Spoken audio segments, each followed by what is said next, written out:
أعوذ بالله من الشيطان الرجيم.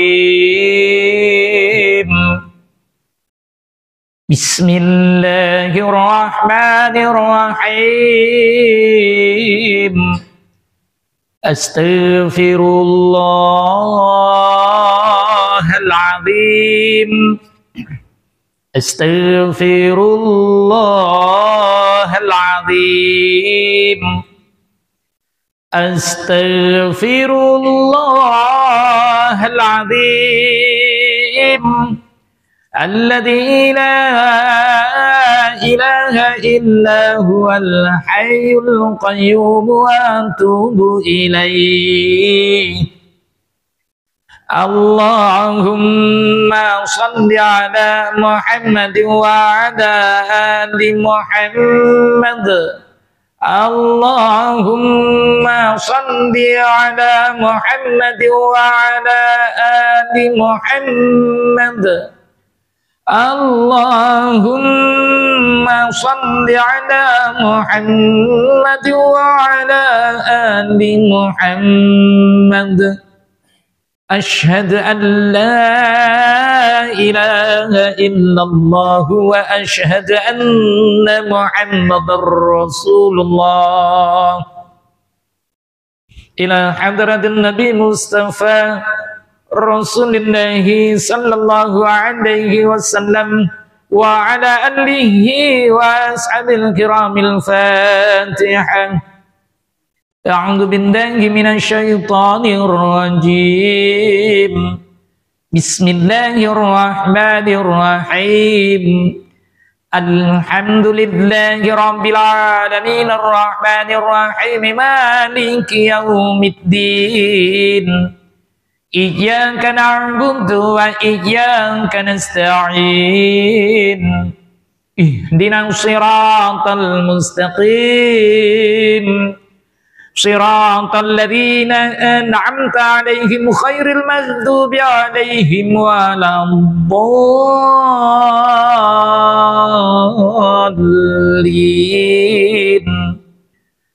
آمين.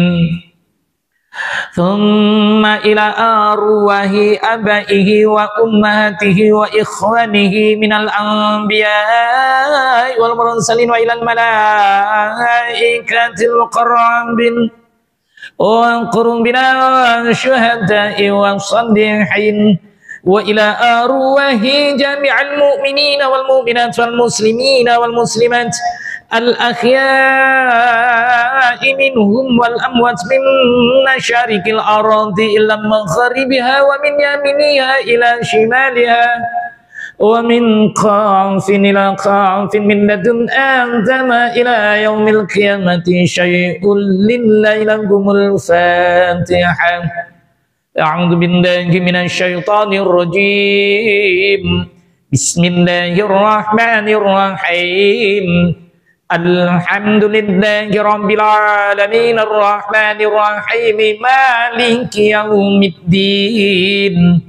إياك نعبد وإياك نستعين.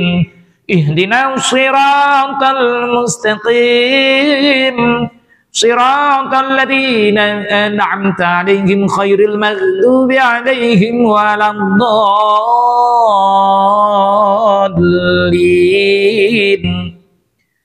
آمين.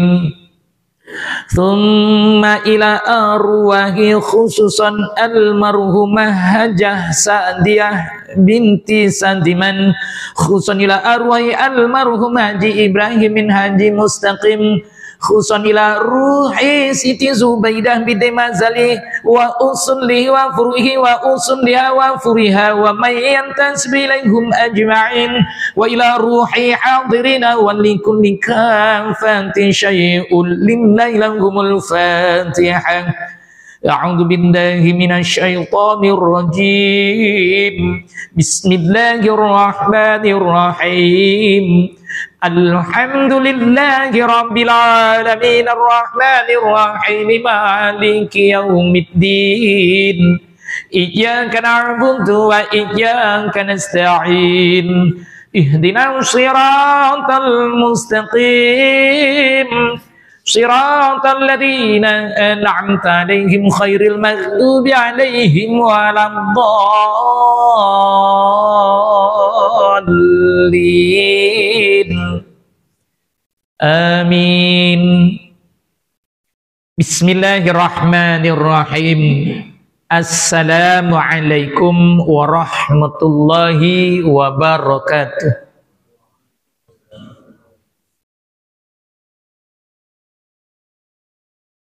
Alhamdulillahi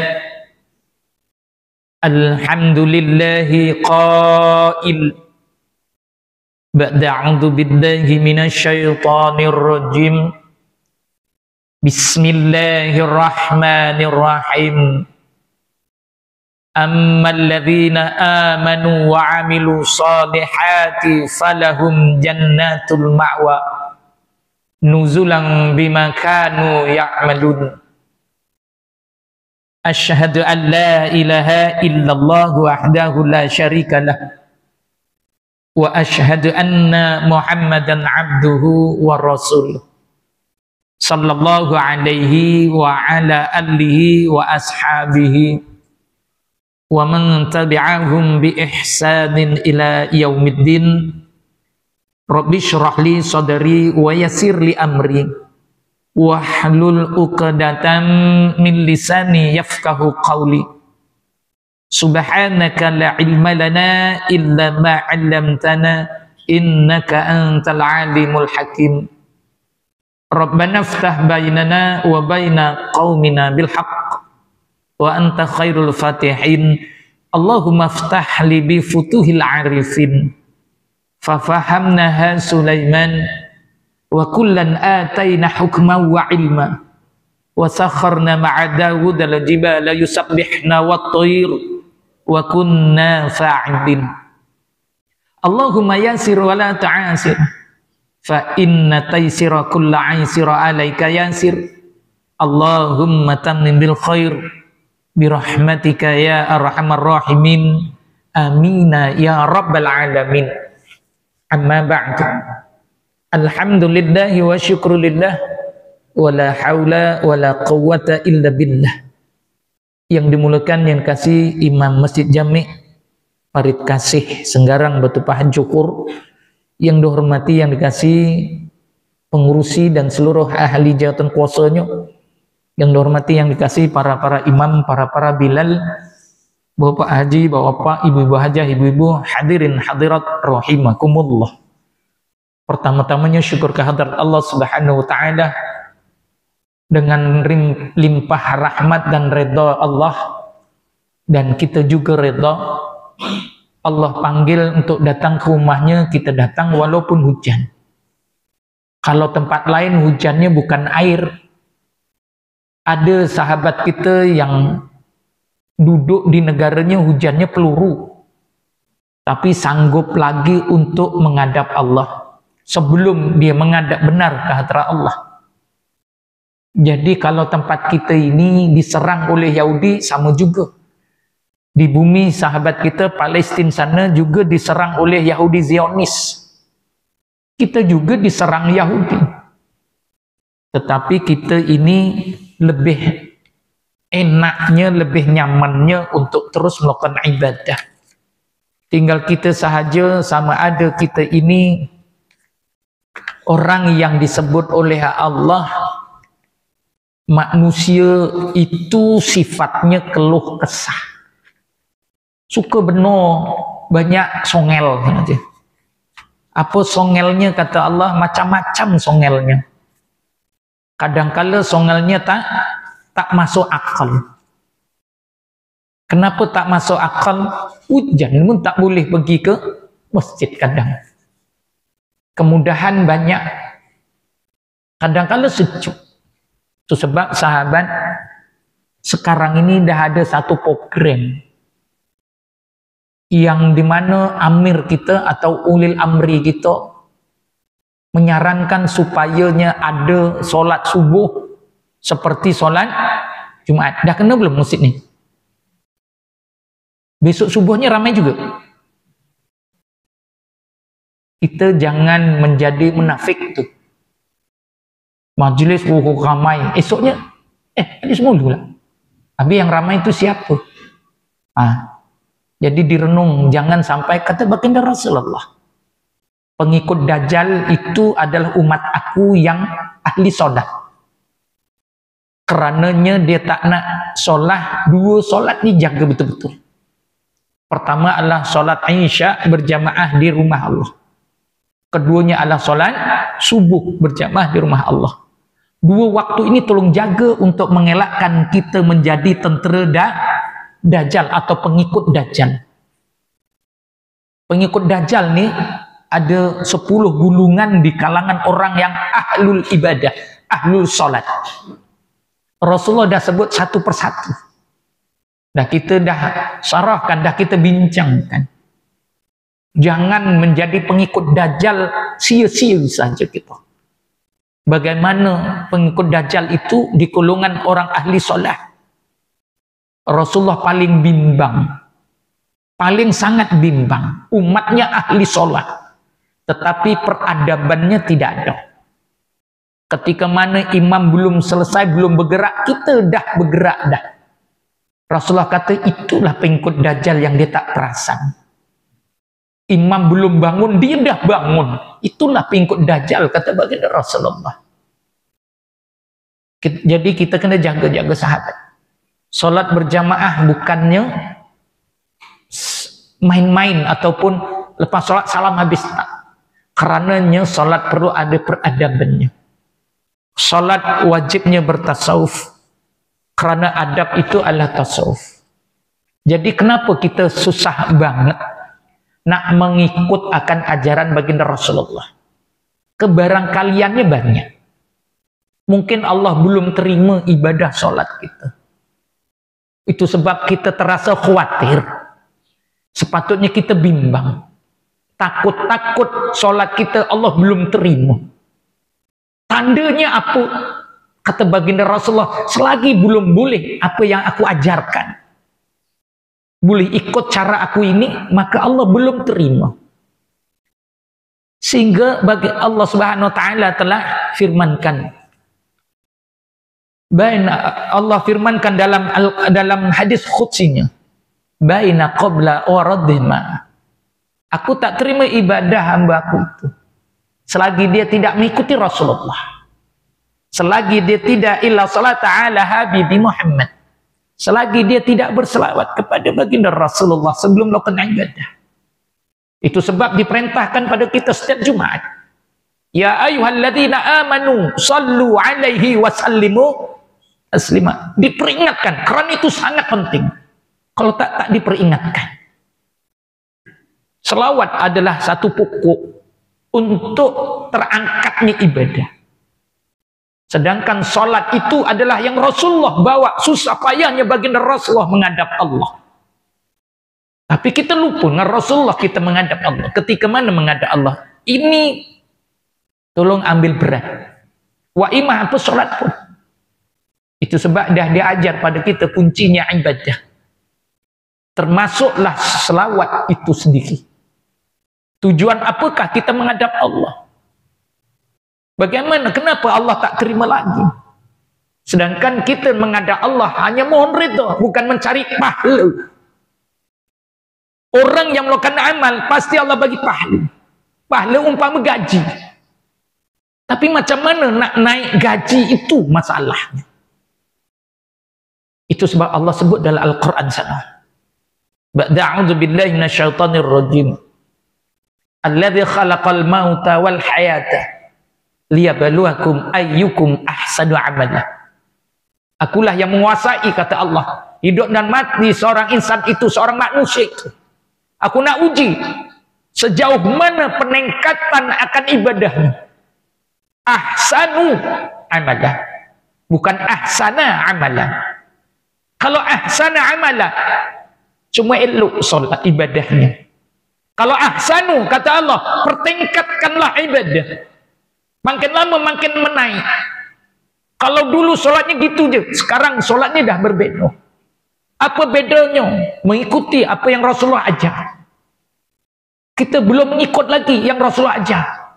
Jauh lagi. Kenapa jauh lagi? Kerana kita ini tidak pernah nak mendukung sunnahnya baginda Rasulullah. Kemungkinan ada benda yang menyelit dalam diri kita ini sehingga Allah tak pandang kita. Allah tak bagi ruang, Allah tak bagi senang ceritanya, kalau kita buat tu kita rasa selesa, kita rasa senang. Allah belum bagi lagi.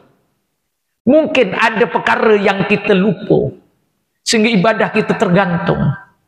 Semuanya kita nak menuju ke syurga. Falahum jannatul ma'wa disebut tadi. Siapa yang melakukan amal soleh, Allah hamparkan akan syurga. Nak masuk syurga bukan mudah. Hanya mendapat redha Allah dan rahmat Allah. Bagaimana kita nak masuk syurga tanpa membawa kuncinya? Apakah kunci syurga, sahabat? Kunci syurga apa? Kita bincangkan. Apakah kunci syurga itu? Tiada lain adalah la ilaha illallah. Kuncinya syurga la ilaha illallah. La ilaha illallah yang macam mana? Kuncinya kunci yang apa? Kunci banyak. Satu-satunya kunci syurga ni lah. Kita nak masuk syurga, nak mendapat redha Allah. Sehingga Allah firmankan dalam Al-Quran sana, ba'da'udzu billahi minasyaitonir rajim, ya ayyuhalladzina amanu zkuru zikran katsira. Wahai orang yang beriman, zikirlah kamu banyak. Nak zikir apa? Nak zikir apa? Allah pun sambung lagi ayatnya tu. Wasabbahu bukratan wa asila. Sucikan diri kamu itu pagi dan petang. Bermaksud kita kena menyucikan diri kita ini. Kalaulah kaedahnya zikir, apakah kalimah zikir sehingga penyucian dosa? Bagaimana nak menyuci dosa kita? Dengan berzikir. Apa zikirnya? Zikirnya tidak ada lain. Kerana surga itu maha suci. Maka yang masuk kena suci. Wah, imah Nabi Adam terpalit satu dosa sahaja. Bukan makan, dikhabarkan hanya menjamah sahaja. Allah reject dia. Jadi kita ni yang dosanya entah berapa tan. Itu sebab sehingganya Nabi Musa alaihissalam cemburu dengan kita. Terpandangnya Nabi Musa, la ilaha illallah, itu kalimah apa? Ya Rabb. Asalnya Nabi Musa boleh berbicara dengan Allah. Ini kalimah untuk umat Muhammad. Umat Muhammad. Ya. Kerana keistimewaan umat Muhammad mempunyai ini. Inilah kalimah pembuka syurga. Kalau gitu jadikan aku umat Muhammad. Nabi Musa nak jadi umat Muhammad. Boleh tak? Tak boleh, dia Nabi dan Rasul. Sebabnya apa? Nabi Musa ini pada asalnya nak melihat Allah, tapi Allah tak izin. Cakap boleh. Ini lagi berapa hari, tak sampai sebulan. Ada satu majlis namanya, ada satu hari namanya apa? Hari apa?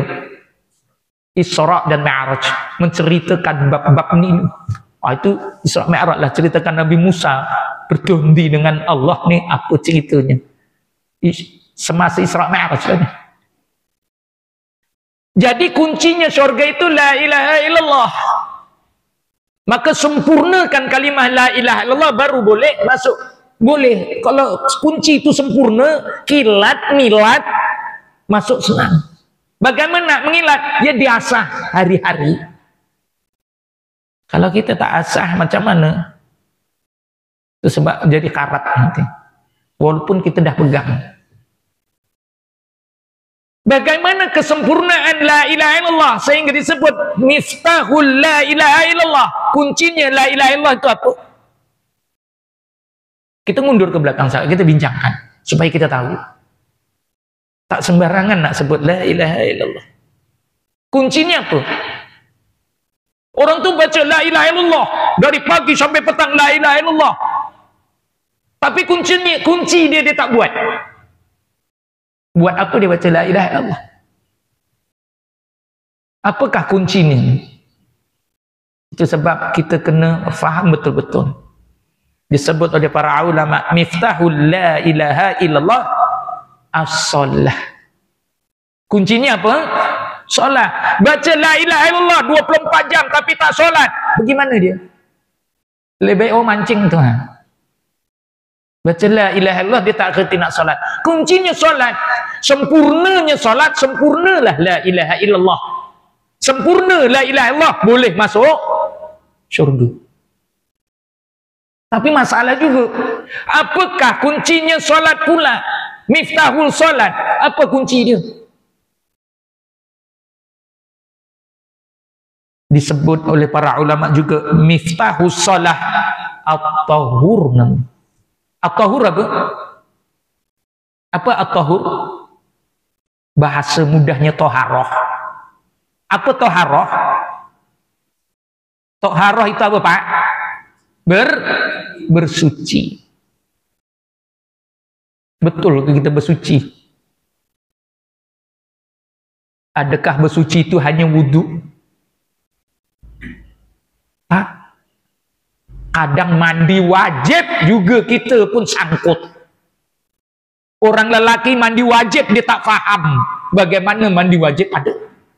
Dia main kepiur-kepiur gitu ya. Tak, dia ada adabnya pula.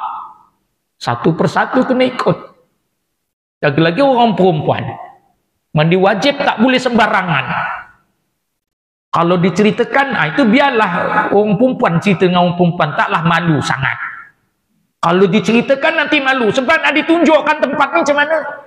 Boleh? Itu bahaya. Biar orang perempuan cerita dengan orang perempuan.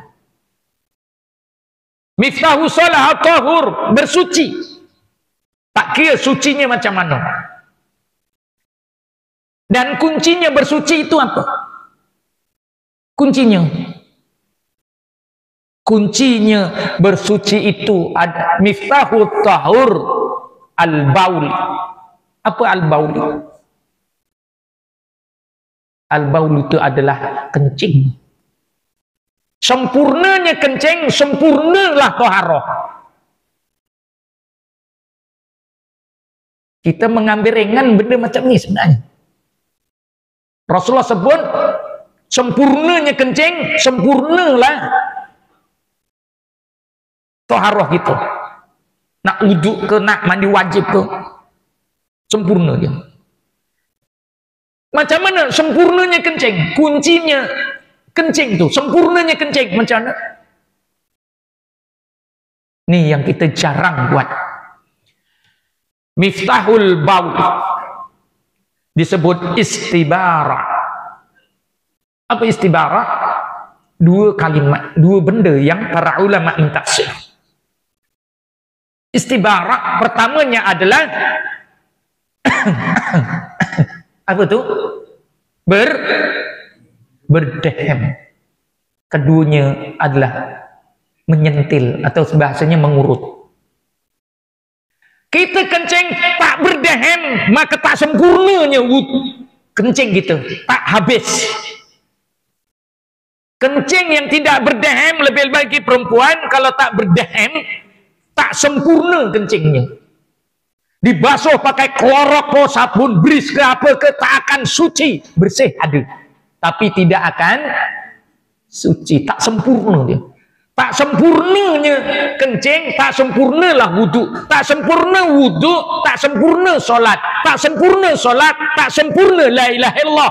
Reject untuk masuk surga. Sebab solat tak sempurna, macam mana nak la ilaha illallah? Jadi benda yang very simple ini menyebabkan kita ini tak boleh masuk surga, sehingga baginda Rasulullah sallallahu alaihi wasallam telah sabdakan an Abi Hurairah radhiyallahu anhu qala Rasulullah sallallahu alaihi wasallam istanzihu min al-baul fa inna ammata azabil qabri minhu. Rasulullah SAW telah bersabdakan yang maknanya dari Abu Hurairah radhiyallahu anhu berkata, Rasulullah SAW telah bersabda, bersihkan dirimu dari kencing.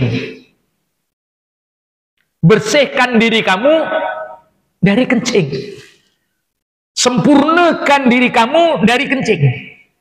Bagaimana nak menyempurnakan dari kencing itu? Karenanya kencing yang tidak sempurna itulah kebanyakan siksa kubur berasal daripada kencing tersebut. Hadis riwayat oleh Abu Darad daripada Daraqata. Susah nak sebut namanya, orang-orang Arab nih. Tapi kebanyakan orang Arab yang namanya tak semila kita. Karena orang Melayu dengan orang Arab apa kaitannya? Orang Melayu dengan orang Arab adik-beradik. Orang Melayu dengan orang Arab adalah adik-beradik. Kalau tak percaya tengok orang Melayu Malaysia ni dengan orang Arab adik-beradik. Tak percaya tengok nama dia. Nama kita dengan orang Arab sama tak? Sama. Omar, Muhammad, sama tak? Lebih kurang je. Tapi kalau Melayu Indon ada tak nama orang Arab Soekarno? Ada. Soeharto? Itu macam Jepun aja. Itu Indonesia dengan Jepun mungkin adik-beradik. Tapi kita ni orang Melayu Malaysia dengan orang Arab adalah adik-beradik. Buktinya apa? Namanya sama. Umar, Ali, Usman, waduh baik lo sami mawon. Cuma agaknya orang Melayu sini nak dimelayukan ya Wahid al tongkang pecahi. Ada gitu tambah-tambah contoh. Al Muari al batu pahati macam-macam. Al Singapuri al apa-apa macam-macam. Kalau di Singapura lah. Kalau Johori nak nunjukkan bahwa macam orang Arab. Kalau nama Wahid tambah depannya Syekh, contohnya entah apa Syekh. Tapi kalau saya naik Syekh, bukan Syekh, naik Syekh. Jadi para ulama katakan aktsaru ajabil qabri min al-baul. Kebanyakan siksa kubur yang Rasulullah beritahu pada kita ini adalah daripada kencing. Satu ketika baginda Rasulullah SAW berjalan dengan sahabatnya lalu di kawasan perkuburan, untanya meronta. Maka Rasulullah katakan, ini tengah diseksa orang dalam kubur ni. Maka sahabat bertanya, ya Rasulullah, ini ahli abid, orang ahli ibadah. Macam mana dia boleh diseksa? Kan dia ni ahli ibadah. Kerana dia tidak sempurna kencing. Kita renung kita ni. Kita kok wangil banget ngikut yang Rasulullah ajar kat kita. Angil banget. Agaknya Allah tak pandang gitu lagi ni agaknya. Kenapa? Wong kita kencing kak satu tempat hentian apa namanya bukan arena itu ada badokan. Ini yang tak ada badokannya, cuma ada ngiseng nguyuh itu. Apa nama tempat itu? Hentian sebelah. Saya lupa jangan. Hentian sebelah ni nasib aja tahu. Kalau ada luri jual buah-buah, ada buah-buah. Kalau panganan tak ada. Buah aja buah. Makan buah kencing, beli air. Itu je. Kalau RNR baru ada tempat kita nak makan. Tapi hentian sebelah ni sahabat, masuk saja bila air, Yahudi tunggu. Kenapa? Cara kencing berdiri. Awal masuk je. Nak tengok orang Islam kencing kena masuk dalam, itu pun satu-satu kena tengok. Mana satu? Kalau yang duduk pening paling. Sebab Rasulullah tak ajak kita duduk nak kencing. Kalau kencing duduk tu baby. Tapi dia pakai pampers. Lari-lari curcur kita pun tak tahu. Tahu udah berat. Tanya ibu kita yang ada baby. Jadi tengok bagaimana pemikiran Yahudi 1400 tahun dahulu sudah mengasak kita. Sehingga kita salat pun macam Yahudi. Kenapa Yahudi? Sekarang tengok Al-Auza dibuka jadi pusat apa? Pusat karaoke. putra mahkota Arab Saudi membuka Al-Uzza. Al-Uzza apa maksudnya? Tuhannya Yahudi. Dibuka itu. Tempatnya syaitan, yang tempat-tempat yang Rasulullah katakan ini tempat syaitan. Tapi sekarang dah dibuka. Jadi tak pelik kalau negara Arab itu sekarang diperintah oleh Yahudi. Itu sebab di dunia ni mana negara yang tak diperintah Yahudi, sahabat? Mana negara tak diperintah Yahudi? Semua negara diperintah Yahudi kecuali 2 negara. Negara Palestina dan negara Yaman. Itu pun tempatnya perang aja. Sebab tak boleh masuk. Arab Saudi, kalau dah rajanya keturunan Yahudi, macam mana pula? Payahan. Mesir, lah tempat Firaun, payah-payah tempat Yahudi, macam mana? Payah. Iran dikuasai oleh Syiah. Syiah adalah sempalan daripada Yahudi, macam mana? Susahnya itu. Malaysia, orang tengah perang di sana, kita pun main play. Kok stadium ramai tengok, melebihi konsert Siti Nurhaliza katanya, pecah rekod. Kerana apa? Main play. Apa tu? Saya pun tak paham. Apa namanya? Apa? Play gitulah. Apa? Saya pun tak tahu. 80% orang Melayu yang melihatnya. Tiket tak ada cikai tu. Paling murah berapa? 300 ringgit. Ya. Tiket yang dijual hampir 70.000 unit adalah 3.000 ringgit. Kali aja duit itu bagaimana? Sedangkan yang mempersembahkan adalah LGBT. Orang-orang yang kufar. Kita pun ikut syok juga. Macam mana boleh berlaku tu? Kerana Yahudi dah nak masuk kita tawasan. Sehingga dalam solat pun menyelinap masuk macam Yahudi. Rasulullah tegah ketika mana kita solat, ya, sahabat, ketika mana kita solat, ketika isti'lam, jangan serentak dengan kalimah Allahu Akbar.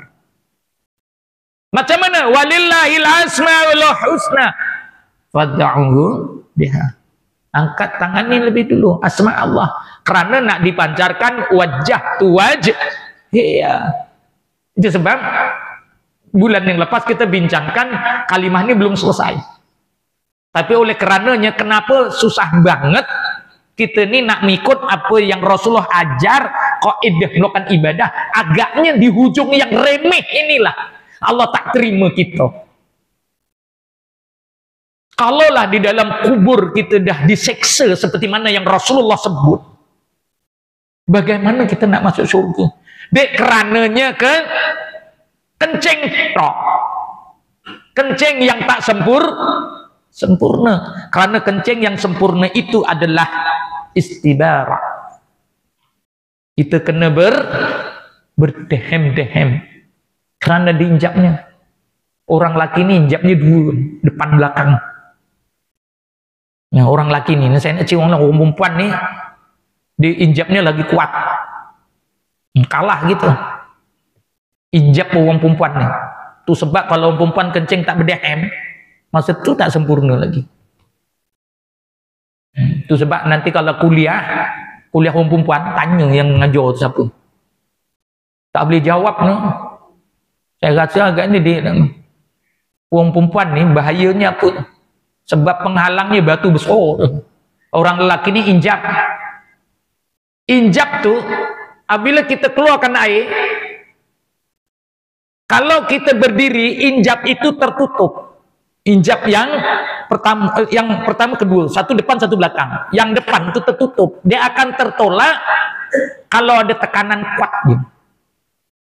Kalau berdehem, dia tak akan terbuka. Kerananya kita dalam keadaan berdiri. Berdiri, orang yang kencing berdiri, injap tertutup. Kalau orang yang minum, injap terbuka pula. Opposite dia.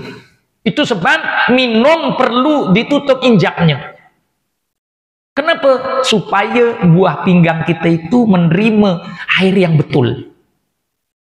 Karenanya air yang kita masukkan namanya teh tarik, kopi tarik, melo tarik, ais macam-macam perlu ditapis dulu. Bagaimana menapisnya? Tutup injaknya dengan kaidah duduk. Siapa yang minum berdiri, wah itu mudah sakit buah pinggang. Sebab injak terbuka, penapis terbuka. Kalau duduk, penapis itu akan tapis. Kalau minum, tapis mana kekotoran dikeluarkan melalui najis kita. Kalau berdiri, dia terus bobos pergi ke buah pinggang kita untuk diproses. Karena air yang memproses hanyalah buah, bukan buah bawah, buah pinggang. Lain. Buah pinggang itu proses air, maka dikumuhkan akan dikeluarkan air. Itu sebab air yang ada di darah ini juga buah pinggang yang sedut. Itu sebab buah pinggang rosak kena hidrolisis. Betul saya sebut. Sebab air dalam darah tak boleh keluar. Oh, kembang nanti. Itu sebab pergi pusat hemodialisis, ditapis darahnya, dikeluarkan airnya. Jadi buah pinggang luar. Itu kena paham. Ya, Rasulullah dah ajar. Rasulullah adalah ahli sains yang tulid. Sains tulid no. Makan, minum jangan berdiri. Yang boleh minum berdiri air apa? Air apa sahabat? Diharuskan berdiri, boleh berdiri. Hanya air zam-zam saja. Air mineral ke air apa? Duduk. Sebab air mineral ni tak seperti air zam-zam. Air zam-zam minum berdiri tak apa. Sebab walaupun terus dia menyucikan dalam. Sebab dia mempunyai apa namanya mineral yang tinggi. Ini nama air mineral. Tapi masih lagi banyak kumannya, bakteria banyak lagi. Cuma kurang lah sikit. Berbeda dengan air teh tarik. Bakteria banyak. Kenapa? Tarik dah macam-macam masuk dah. Set masuk, pek kita pun minum. Lega rasa. Kau dia ni. Padahal siapa minum teh tarik mudah kena kencing manis darah tinggi. Itu doktor beritahu dulu. Ya. Yang kurang apa? Kopi. Kopi bukan kopi. Mana-mana yang ada susu, yang ada tepungnya, kau boleh dijauhkan. Bolehnya saya minum teh, suka teh tarik pula tu. Tapi sekarang tukar pada kopi pula. Okey sahabat. Lagi seminit Jadi kaedah ibadah kita nak sempurna rupanya suruh berdehem. Sahabat yang dirahmati Allah, saya buat iklan sekejap ni. Untuk 2024 saya ubah sikit kaedah saya nak memberi tausiah. Kuliah maghrib masuk waktu je saya akan tutup. Tajuk yang kita bincangkan selepas azan adalah soal jawab saja.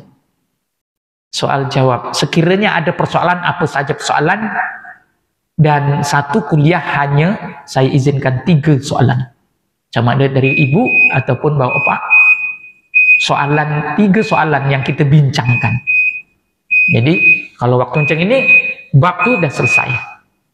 Dan lepas tu azan, maka tinggal soal jawab saja. Karenanya kita tak hendak. Ya, itu dah saya fikirkan. Kita datang ke majlis ilmu nak menyelesaikan masalah. Bukan masalah keuangan, masalah suami isteri, bukan. Tapi masalah ad-din. Silakan. Kerana Pak Bilal paling kejam. Jamnya dah tak ada. Kena curi ke apa? Wah, tipu. Sahabat yang dirahmati Allah, sebagai kesimpulannya, untuk memasuki surga itu perlu dari dasarnya kita fahami. Rupanya nak masuk surga itu kita kena berdehem rupanya. Itu pokoknya, asal dasar. Kalau kita nak masuk surga berdehem dengan isteri kita, itu masuk surga lain. Kita cakap dengan bini kita gitu, itu lain ceritanya. Nak masuk surga juga. Tapi lain cerita. Jadi dahm ini adalah untuk memastikan ibadah itu sempurna. Jadi sahabat, kesimpulannya apa? Kita hidup di dunia ini, janganlah kita ini zalim. Rabbana zalamna anfusana wa illam taghfir lana lanakuna minal khasirin. Kenapa zalim? Contoh, saya bagi contoh. Orang yang sudah meninggal dunia, terputus segala amalnya, kecuali 3 kata baginda Rasulullah. Pertama adalah sedekah jariyah. Yang keduanya adalah ilmu yang manfaat pada orang lain. Yang ketiganya apa? Yang ketiganya kata baginda Rasulullah, anak yang soleh mendoakannya. Jadi anak tuh anak soleh. Bapak dia dah meninggal dunia dah. Maka dia pun sebabnya baginda Rasulullah ada sebut, barang siapa yang mengungkap kalimah penyucian. Apa kalimah penyucian? Kalimah penyucian tadi apa? Sahabat, kita baca tu Allah sucikan dosa kita. Apa? Kita sama-sama ngaji nih. Kalimahnya la ilaha illallah. Jangan lupa, itu sebab kenapa kita tak agungkan kalimah ini. Kenapa tak setiap waktu sholat kita agungkan kalimah ini nak masuk surga? Hanya satu-satunya kalimah boleh masuk surga ini saja. Man kana akhiru kalami la ilaha illallah dakhalal jannah. Masuk surga.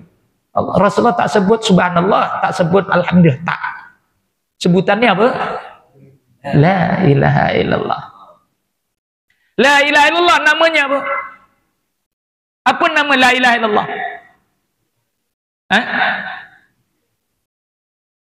Kalimah tahlil. Alhamdulillah apa namanya? Tahmid. Subhanallah. Subhanallah namanya apa, Pak? Tasbih.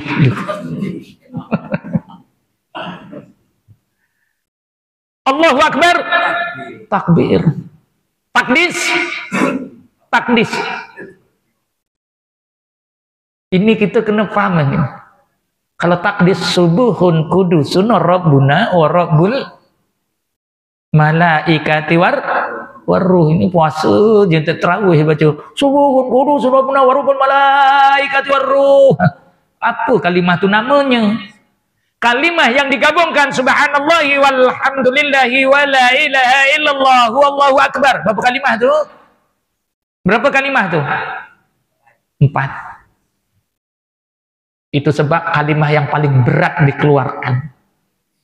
Kalimah unggul. Sehingga namanya baqiyatus shalah. Sehingga Rasulullah kata, orang yang sholat tahiyatul masjid tak boleh sholat di waktu haram, maka bacalah kalimah baqiyatus shalah. Apa kalimahnya? Subhanallahi walhamdulillahi wa la ilaha illallah wallahu akbar. 4 kali, sebab ada 4 kalimah. Maka menyamai akan solat tahiyatul masjid. Punya unggulnya. Jadi kita ini contohnya pare kasih ni.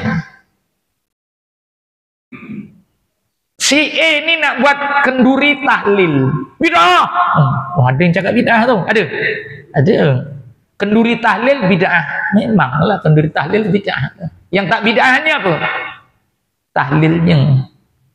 Yang bid'ahnya apa? Engkung. Sini engkung lagi tak? Ada. Okey. Dapat tak dia punya kunci ni? Sebab saya nak bincang dengan sahabat ni, so mikir. Ketika mana ada tahlil, tahlil tu ungkapannya apa?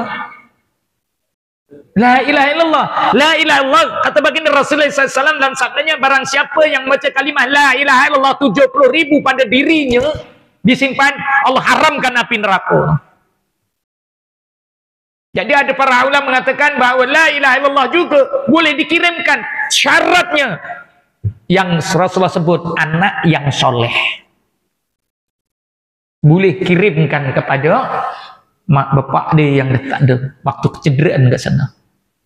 Bagaimana nak ungkap kalimah la ilaha illallah? Dia seorang mungkin tak mampu, maka dipanggilnya orang kampung ni.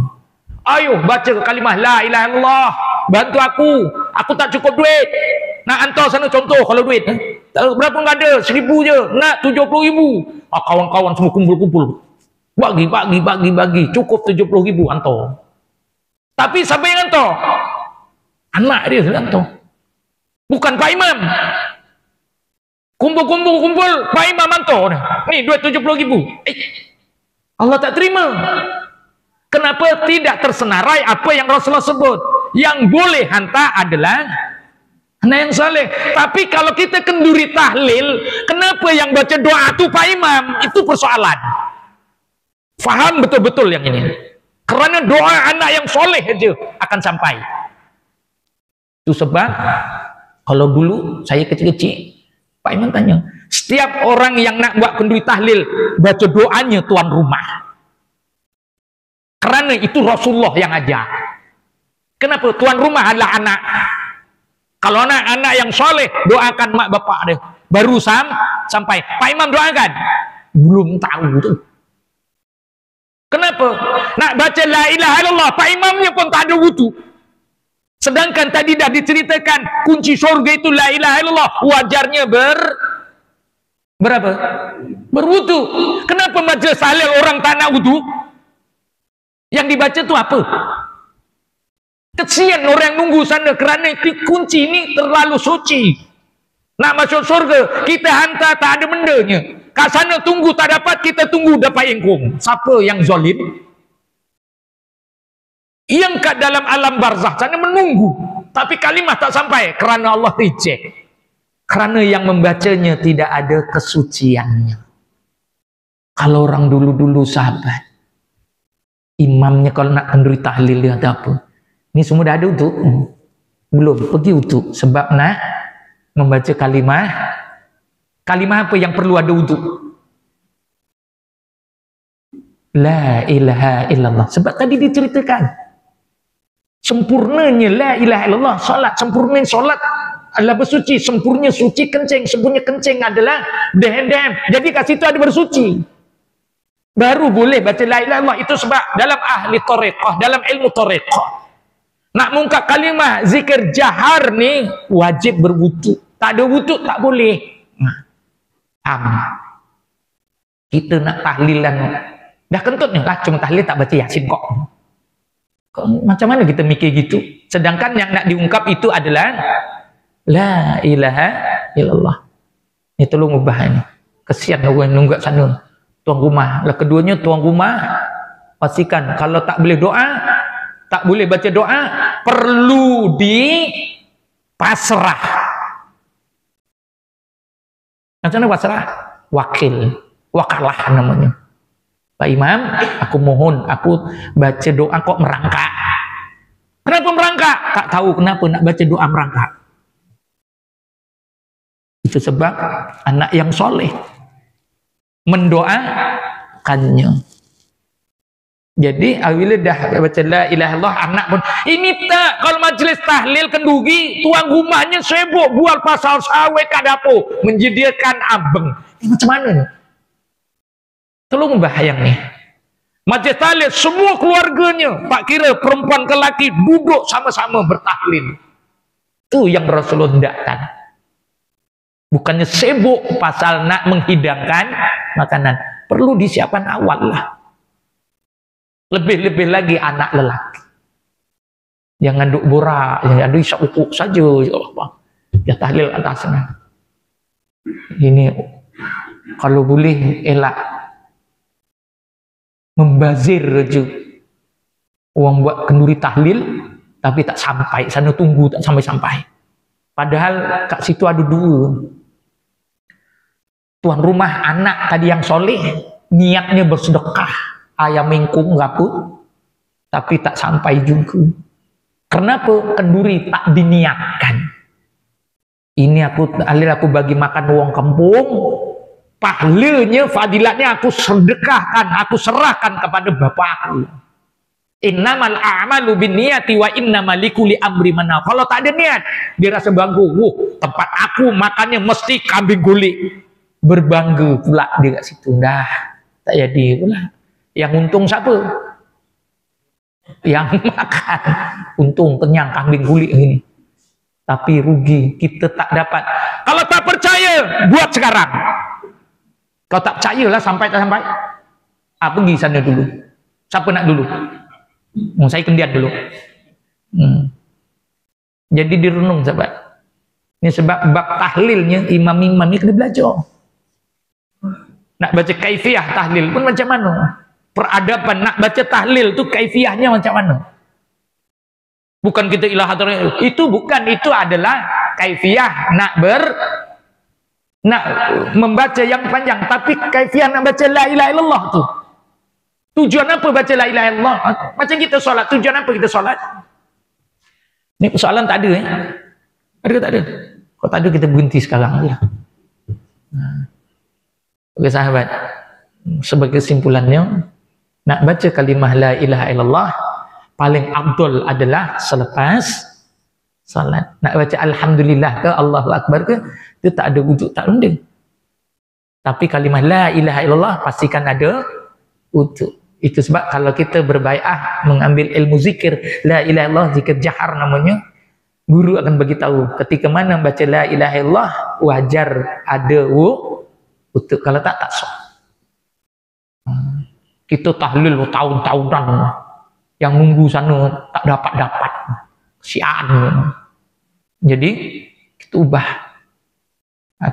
Gitu sebab untungnya kalau kita dah berubah, masih tahlil dia semua ada wujud. Alhamdulillah, Allah memancar-mancar dia. Kenapa? Sebab kunci syurga itu la ilaha illallah dibaca dengan sempurna. Ya. Tapi syaratnya apa? Kencing kena.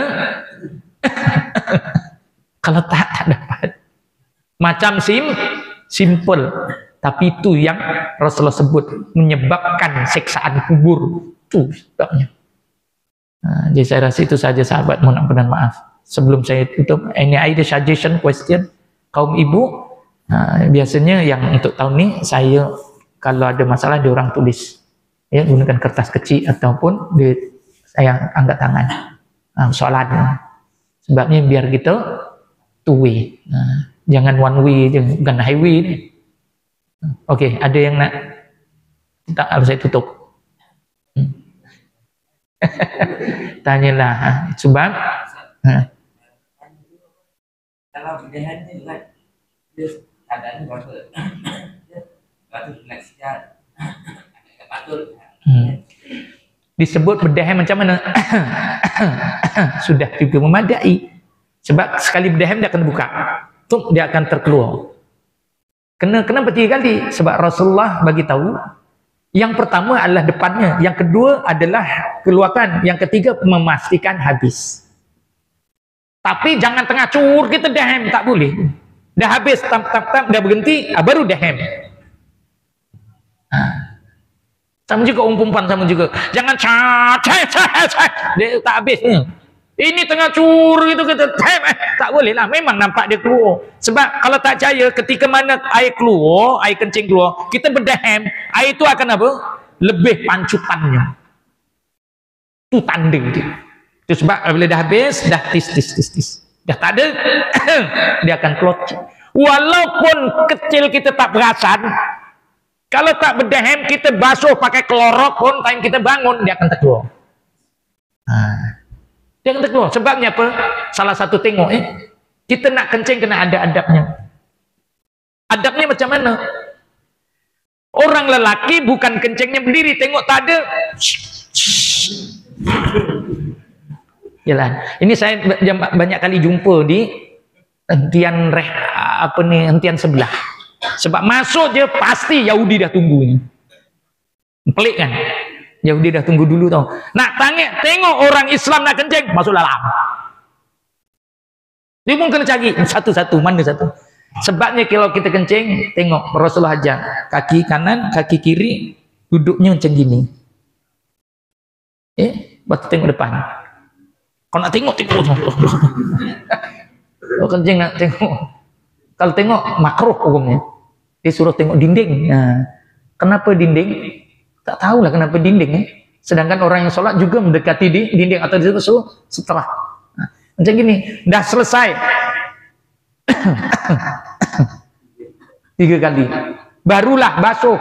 Barulah tohar membasuh kencing tadi sempurna kerana ada dehem. Sempurnanya kencing adalah berdehem. Jadi kencing itu sempurna, habis. Maka kita basuhlah. Dah siap basuh, kita pun berwuduk. Sempurnalah wuduknya kalau wuduknya betul. Kalau keadaan semua zaman cangkung. Ditakdirkanlah tak ada. Semua cangkung. Cangkung tak apa tu. Duduk punya. Kalau duduk. Contohlah kadang-kadang puan-puan kan banyak. Memang. Tak payah banyak. Rumah saya tak ada. Rumah saya tak ada yang cangkung. Semua duduk. Kalau Pak Mertua datang, dia kata aku tak boleh berak, dia kata. Kenapa? Semua duduk ni. Dia sebab kena cangkung. Kalau dia nak berak, saya hantar pergi masjid. Betul. Kenapa sahabat? Kalau tak ada tandasnya tu, kita kena cangkung di pesisirannya. Tang-tang tak ada pun kita berdiri. Jangan. Jadi tetap kita akan mencangkung. Walaupun jambannya duduk ke, jambannya baring ke, jambannya diri ke, tetap mencangkung. Lain kaedah tak ada. Kecuali kalau dah dia terbaring, kena pakai pampers. Cur tu je. Dia tak boleh bangun. Pakai pampers, dia kencing gitu je. Tak boleh buat apa. Dahem kata, itu sebab orang yang sakit, orang yang darurah atau orang yang uzur, kita bincangkan di lain waktu. Ini panjang ceritanya. Sebab bergantung pada yang merawat atau ahli keluarganya macam mana. Itu sebab sehingga orang yang dah meninggal juga ada kaedahnya nak mengeluarkan kencing dan juga najisnya. Tahu kan? Bukan terus datang jenazah terus mandikan. Ada? Tak boleh. Dia mesti kok terus istinja. Apa yang dilakukan mula-mula jenazah? Jenazah yang dah meninggal dunia kita nak mandikan, apa mula-mula yang perlu kita lakukan? Ini tak ada kursus ya? Bahayanya. Diangkat, tekan tempat pundinya 3 kali kerana menggantikan berdehem. Angkat sama ada jubul yang akan keluar. Itu kaedahnya. Pertamanya, jangan terus diistinjakan. Kena angkat badannya dulu. Tekan pundinya ni. Angkat. 1, 2, 3. Kan ada kursus kan? Kau tak mula gitu, maksud tak ikut peraturan lu.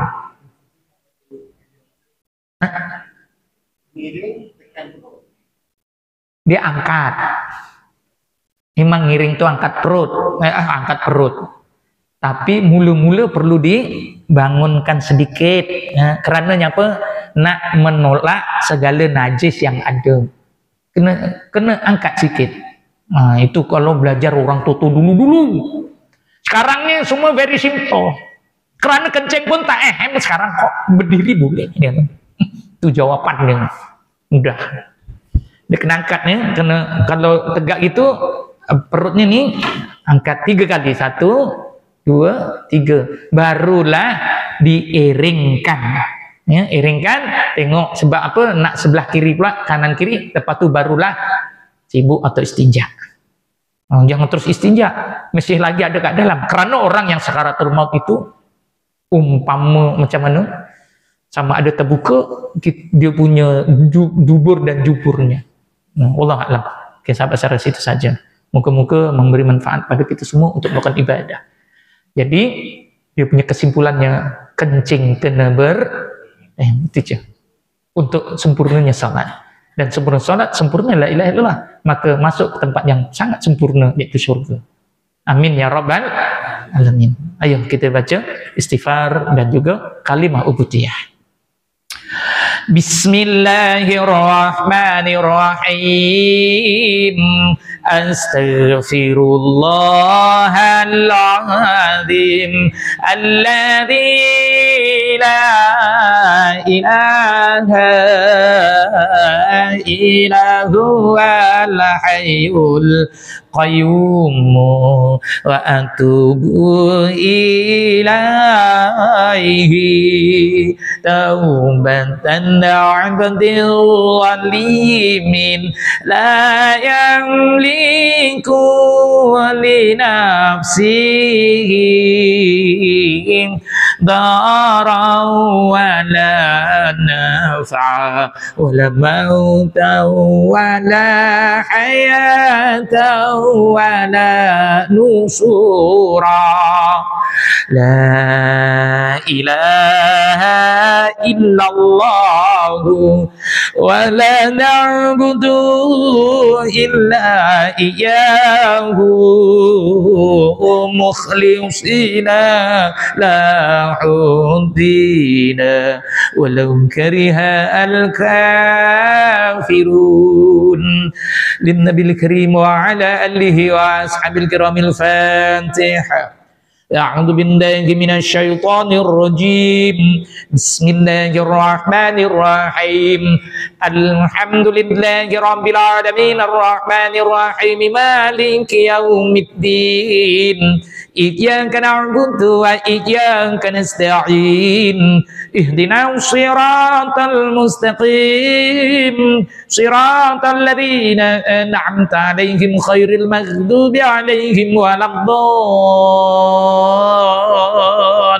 الضالين آمين. أعوذ بالله من الشيطان الرجيم بسم الله الرحمن الرحيم اللهم يا حي يا قيوم يا حي يا قيوم يا حي يا قيوم يا ذا الجلال والإكرام يا أرحم الراحمين الحمد لله رب العالمين والعاقبة للمتقين ولا عدوان إلا على الظالمين والصلاة والسلام على أشرف الأنبياء والمرسلين سيدنا محمد وعلى آله وصحبه أجمعين. اللهم أشهد بأنك أنت الأحد الصمد الذي لم يلد ولم يولد ولم يكن له كفوا أحد. اللهم يا أول الأولين ويا آخر الآخرين ويا ذا القوة المتين ويا راحم المساكين ويا أرحم الراحمين. اللهم إنا نسألك وتوجه إليك بنبيك محمد نبي الرحمة يا سيدي يا رسول الله إنا توسل بك إلى ربي اللهم فاسعفه في القضاء لكل حاجة وأفوض أمري إلى الله إن الله بصير بالعباد. اللهم إنك عفو كريم تحب العفو فاعف عنا. اللهم اغفر لنا ذنوبنا ولوالدي وارحمهما كما ربنا صغارا ولجميع المؤمنين والمؤمنات والمسلمين والمسلمات الأحياء منهم والأموات. اللهم رب اجعلنا مقيم الصلاة ومن ذريتنا ربنا تقبل دعاء. اللهم أعوذ بك من البرص والجنون والززم من سلاسخم ربنا اكسب عنا عذاب إنا مؤمنون. اللهم إنا نجعلك في نحور أعداءنا ونعوذ بك من شرورهم. اللهم بدد شملهم وفارق جمعهم وشتت كلماتهم وزلزل أقدامهم وسلط عليهم كلبا من كلابك يا قهار يا جبار يا منتقم يا الله يا الله يا الله. اللهم يا منزل الكتاب ويا مجري السحاب ويا هازم الأحزاب اهزمهم وانصرنا عليهم. اللهم أعز الإسلام والمسلمين وأذل المعتدين الظالمين ودمر أعداءك أعداء الدين وانصرنا عليهم يا رب العالمين. اللهم انصر إخواننا في كل مكان وخصوصا في بلاد فلسطين وارفع عنهم القطاع والبلاء والحرب والاعتداء برحمتك يا أرحم الراحمين. اللهم ربنا آتنا في الدنيا حسنة وفي الآخرة حسنة وقنا عذاب النار وقنا عذاب النار يا الله وقنا عذاب النار وادخلنا جنة مع الأبرار يا عزيز يا غفر يا رب العالمين. اللهم اجعلنا جمعنا هذا جمعنا مرحوما وتفرقنا من بعده تفرقا معصوما ولا تجعل اللهم فينا ولا معنا ولا ينبعنا شكل مطرودا ولا محروما وهب لنا مسئنا لمحسنين ومقصرنا لعملنا كل بوجهك الكريم يا رب العالمين. وصلى الله على سيدنا محمد وعلى آله وصحبه وسلم Walhamdulillahirabbil alamin. Aku lihada astaghfirullahaladzim li wa lakum. Wabillahi taufiq wal hidayah. Wassalamualaikum warahmatullahi wabarakatuh.